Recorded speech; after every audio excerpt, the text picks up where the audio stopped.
What is up, everybody? Tyler here with the 100-Day Hustle. I want to welcome all you hustlers and hustlerettes to one of my first episodes, if not the very first episode for the 100-Day Hustle. I'm going to be doing these a lot more come 2018 because I've noticed there's a lot of interest in the 100-Day Hustle and how I've been able to create a system to work for myself, but ultimately escape my 9-to-5 corporate life. Now, it doesn't have to be, I really think the 100-Day Hustle has become a cornerstone in everything that I do. If I'm looking to expand into a new vertical, a new industry, create another income, I use the 100-Day Hustle that I created for myself, and I'll implement that to kind of test different things. And by 100 days, if it's not working, I'm moving on to something else. Either I did something wrong, the market, I didn't, 99% of the time it's the person or myself that did something wrong, and I learn from it and I move on. After 100 days, it's really not worth your time to keep, you're just pushing a freaking wet rope here. It's not worth it. So I get a lot of people are asking me, Tyler, are you going to do consulting, or are you going to make a course, or are you going to do mentorship?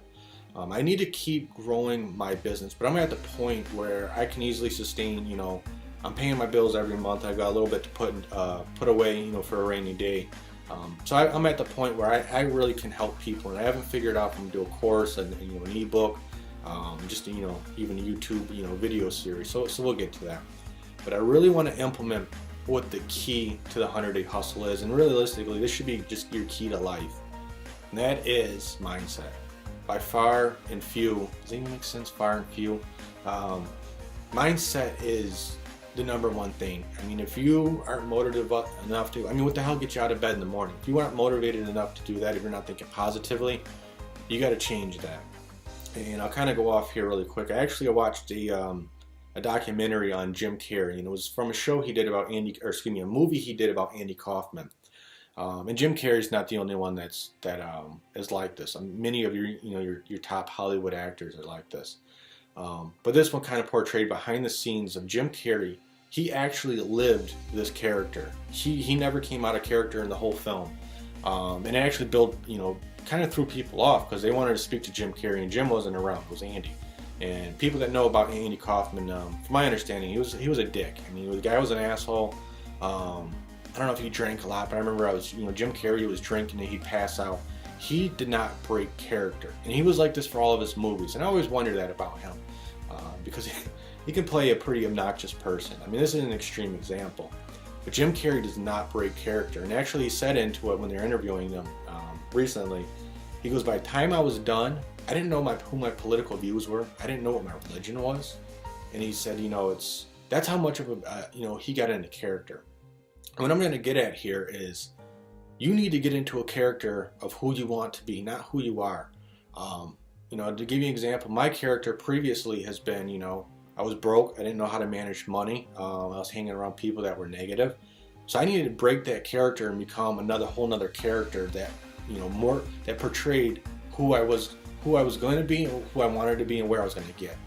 So that kind of, what is your character now? Are you broke? Are you complaining? Are you miserable? Are you around people that's miserable? Those are things you're going to need to answer yourself.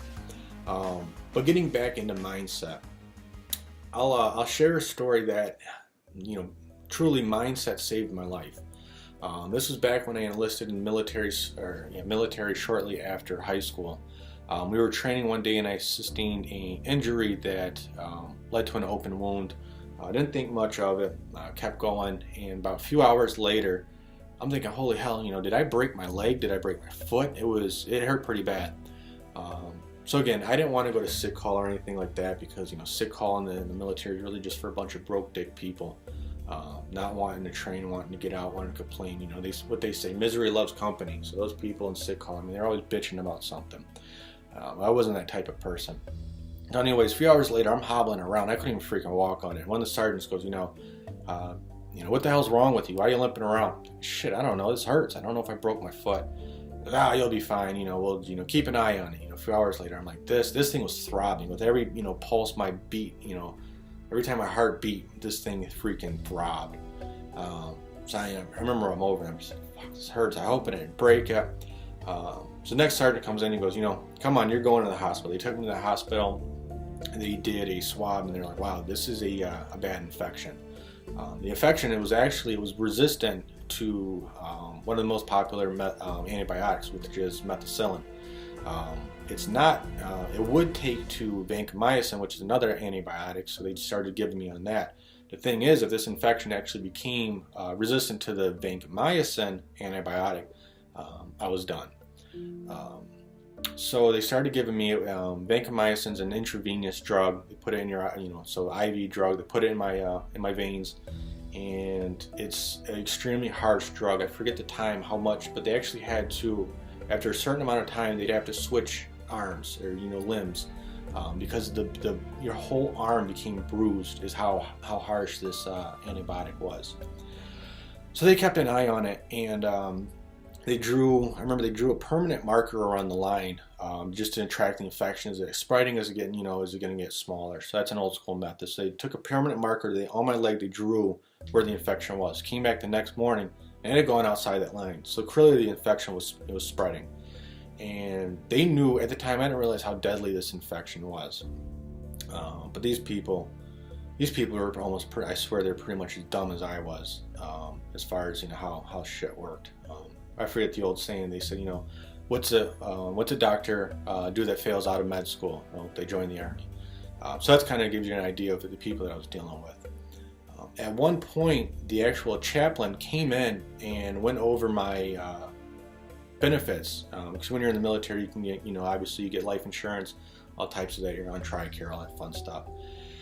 So he came in, and he's like, I hear it's wrong with you. Do you want me to perform any fucking rituals? Because I had put down in your list, you put down your religion. I'm not a super religious person. I grew up in a Christian, family where we didn't go to church or anything like that too much. But so that's just pretty much what I put on. I'm thinking, if you want to, I don't know, say a prayer or something that makes you feel better. Hell, if your prayer will heal me, go for it. Do it. I'm all for that. 'Cause I got to get out there. I had enlisted in an MOS that was combat. I was Cav Scout 19 Delta, and I was actually training. My goal was to become Special Forces. My mindset has always been, I want to be at the freaking top of everything. That's really what you guys are going to need to do when it comes to this. But to get back to the story, I remember it was the next day. Then I looked out there, it was snowing. I'm thinking, shit, I need to go. I don't have time to sit in here in the hospital. I need to be out there training so I can, go to Ranger school. I wanted to be an Army Ranger. So I didn't have time for this. So actually I tried getting out of bed. I couldn't freaking walk. So I'm hobbling down the thing, and the nurses are going, where the hell are you going? I said, I gotta go. I gotta get back to the barracks. I gotta get back to the unit. That day, we were in the middle of war games. We were playing out there. I said, I gotta fucking train. I don't have time for this. So actually, they brought the MPs back and put me down. The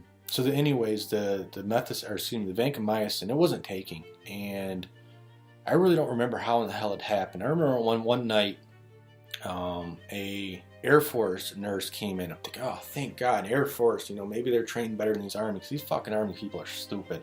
I'm a pretty stupid guy myself, and I think, and that's gonna, show. Stupidity. You can run a business and be stupid. You just need to be persistent and not lazy. You just gotta hustle your ass off. If you're smart, you're gonna do a lot better. I'm pretty stupid. I gotta learn something. It takes me, 3-4 times to do something before I fully get it down. Anyway, so I remember the night, and the nurse came back in, and I'm thinking, God, thank God, somebody's in here. They'll fix me or whatever. And I remember I was hooked up to the machine. It started to beep, and I had all my heart rate and all that stuff on there. They're running EKGs, whatever the hell the fancy stuff they were doing. They probably didn't know what they were doing. But I remember my heart rate. It started beeping after it got down to under 40 beats a minute. The nurse goes, "Is that normal?" I'm like, "What the fuck?" I don't know. My heart always just starts slowing down. I don't know. And she goes. The next thing I know, I remember the machine was beeping. It went down to 30. And I remember 24, then I remember 16. I don't remember much after that. But I did experience something very interesting, and that kind of got me. That's a whole other topic. We'll save for something. My experience after that got me a lot of interested as far as mindset and the human mind and consciousness and all that stuff. But I remember I finally came back to, what the hell happened? And apparently they had to revive me at one point. And I'm thinking, fuck this, I don't have time for this. I got stuff I got to do. And after that moment, I started getting a lot better. I ended up healing, and they didn't have any answers for it. They thought I was a goner. But I truly believe it was my determination to get out there and do whatever I had to do that kept me alive. If I was like, this is my time to go, I think I probably would have died and I wouldn't have come back. So, I mean, the mind is, I believe really, if you think negatively, you're going to be prone to sickness. If you think negatively, you're going to be broke. If you think negatively, you're just going to be a negative person. No one's going to want to be around you. If you're a positive motherfucker and you're out here, you're helping people, you're grinding, you're doing it, you're paying it forward, people are going to want to be around you. People are going to want to network with you. People are going to want to help you. You're going to have an impact on people. You're going to start succeeding. It's a fucking miracle. It's amazing.